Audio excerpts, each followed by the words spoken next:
Malaysia दीगर समाजी खिदमात के साथ साथ तालीम के मैदान में भी नुमाया खिदमात सरअंजाम दे रही है।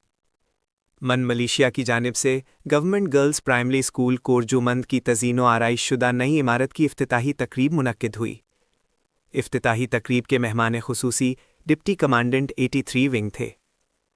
डिप्टी कमांडेंट ने यादगारी तख्ती की पर्दा कशाई करके स्कूल की नई इमारत का बाकायदा इफ्तिताह किया। तकरीब में इलाके के मुअज़्ज़िज़ीन, अमायदीन और कम्युनिटी नुमाइंदगान ने बड़ी तादाद में शिरकत की। इस मौके पर तलबा और तालिबात ने गैर मामूली जोशो जज्बे का मुजाहिरा किया।